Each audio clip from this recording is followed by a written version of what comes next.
আবহাওয়া অধিদপ্তরের সতর্কবার্তায় বলা হয়েছে, আগামী ২৮ মে বুধবার সকাল ১০টা থেকে পরবর্তী ৭২ ঘণ্টায় খুলনা, বরিশাল, চট্টগ্রাম ও সিলেট বিভাগের বিভিন্ন জায়গায় ভারী থেকে অতি ভারী বৃষ্টি হতে পারে।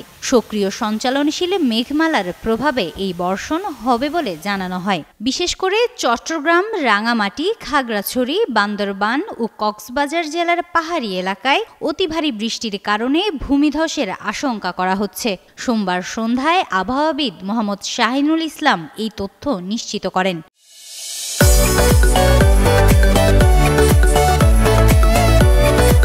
তিনি বলেন, একনাগাড়ে ভারী বর্ষণে পাহাড়ি এলাকার মাটি দুর্বল হয়ে পড়ে, ফলে যে কোনো সময় পাহাড় ধসে বড় ধরনের বিপর্যয় ঘটতে পারে। তাই সংশ্লিষ্ট জেলার প্রশাসন, উদ্ধার কর্মী বাহিনী এবং স্থানীয় বাসিন্দাদের প্রয়োজনীয় সতর্কতা অবলম্বনের অনুরোধ জানানো হয়েছে।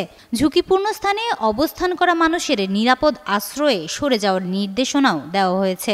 এদিকে দুর্যোগ ব্যবস্থাপনা অধিদপ্তরকেও সতর্ক থাকতে বলা হয়েছে, যাতে দুর্যোগকালীন মুহূর্তে দ্রুত পদক্ষেপ নেওয়া সম্ভব হয়।